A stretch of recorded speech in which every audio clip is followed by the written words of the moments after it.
En tu opinión, ¿cómo queda la imagen de las grandes ligas durante este escándalo, teniendo en cuenta la figura que está involucrada como la de Shohei Ohtani? Bueno, yo aprovecho estos programas para estar como más relajado, porque los que han escuchado mi podcast, hay mucha intensidad en el podcast y de verdad que a veces me escriben y me dicen, ¿por qué estaba tan bravo? Yo no estaba bravo, yo simplemente estoy analizando un tema y es un tema que me interesa y me gusta y bueno, y eso es lo que sale a veces de la pasión, ¿no? Eh, en estos momentos MLB no puede estar afectada, porque realmente MLB no sabía que Ohtani o su traductor o intérprete estaba haciendo todo este tipo de cosas. Yo creo que la evaluación de cómo va a salir MLB va a depender mucho de la investigación y de lo que haga de aquí en adelante. Desde que hay un impacto, porque es la cara del béisbol, es la figura más importante del juego, por supuesto que la hay, pero realmente eso escapa un poco del control de MLB, de la oficina del comisionado. Pero de aquí en adelante sí hay una responsabilidad de hacer las cosas bien. Y si no las hace bien, le van a pasar factura. Y hemos visto distintos casos en la historia del béisbol. O sea, el biogénesis es un caso. En biogénesis se le exigía al comisionado investigar, y eso fue lo que hizo. Pero para investigar ese caso tuvo que aliarse con Tony Bosch, por ejemplo, un criminal, un delincuente, para poder obtener las pruebas suficientes como para poder suspender a la gente que suspendió por biogénesis. Entonces hizo otras cosas muy negativas. Hemos visto casos como el Trevor Bauer, que la gente lo critica, pero realmente se apegaron a la aplicación de la política. Y no solamente Trevor Bauer tuvo la posibilidad de defenderse internamente, sino que eso fue un árbitro independiente que no tiene nada que ver con MLB ni con el sindicato. Y ese árbitro, a pesar de que bajó la sanción, la confirmó. Entonces, en este momento, la única responsabilidad y la primera dosis de endorfinas, como yo le llamo, que la grabé el viernes en la mañana, en ese momento no había investigación de MLB. Y incluso habían preguntado a alguien en Corea de MLB, dijo, no, no tenemos pensado hacer una investigación. Yo no sé si es que entendieron mal lo que dijo esa persona de MLB. Y yo decía, tienen que investigar. Y eso es lo que ya declararon el viernes y ya es un proceso que está andando, ¿no? Y que vamos a ver en qué termina. Sí, quizás la pregunta a cómo afecta a las grandes ligas viene, no tanto por lo que hizo Dani, porque evidentemente la liga no tiene la manera de controlar las acciones de una tercera persona. En este caso sí, es un pelotero figura de la liga, pero en realidad después de las líneas, más allá de eso, pues cada quien tiene ese libre albedrío.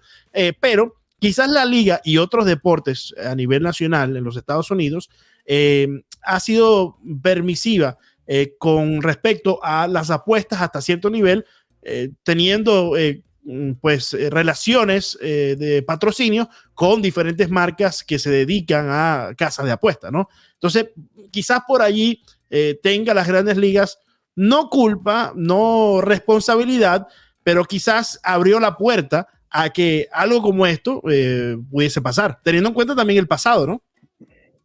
Sí, sí, o sea, la respuesta es sí. Aun cuando la regla 21, que es la que prohíbe las apuestas, esa se ha mantenido, ¿no? Y vamos a entrar un poquito también en detalles técnicos para que la gente entienda. La regla 21 es una regla que está en la Major League Rules y no está en el convenio laboral, está en el Major League Rules. ¿Pero por qué está en el Major League Rules? Porque eso es una regla que viene de 1921. Después del problema de los Medias Negras de Chicago. Sí. En ese momento no había convenio laboral. Los convenios laborales empiezan desde 1968 para acá. Pero en el convenio laboral, en los anexos 60 y 61, se establecen los procesos de investigación cuando hay un jugador que está involucrado en este tipo de cosas. Ahora, lo que tú dices, Leandro, es muy interesante porque el único precedente que hay de un caso de un jugador que apostó, no en juegos de béisbol, en otros juegos, pero por vías ilegales, porque como yo sé que ustedes ya lo dijeron, hay 40 estados donde se permiten las apuestas deportivas y el resto no. Ese jugador terminó con una multa.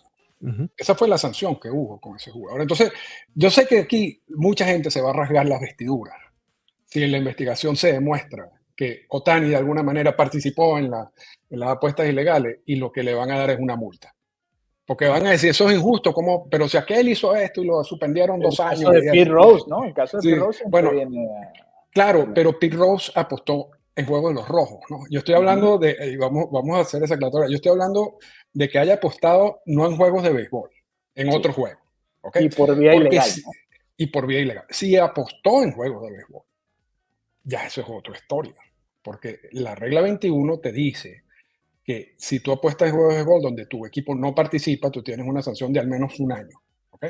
Y si tú te apuestas a juegos de béisbol donde tu equipo participa, estás en la misma situación de Pete Rose, estás Claro. suspendido de por vida. Ujú. Entonces hay que partir eso.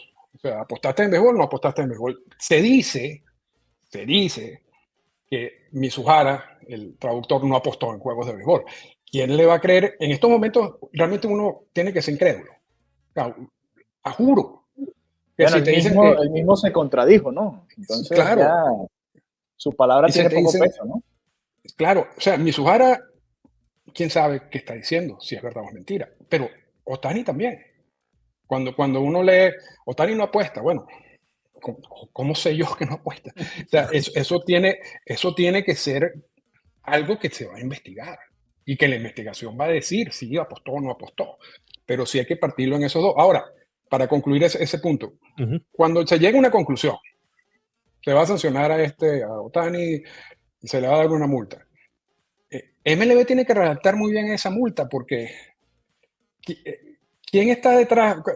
¿Cuál es el mayor empuje que le ha dado a MLB todo esto? Las apuestas. Tú ves a MLB Network y hay programas donde se hablan de apuestas todo el juego. Tú ves un juego de béisbol en cualquier sitio y hay apuestas de béisbol todo el tiempo, las alianzas con casinos.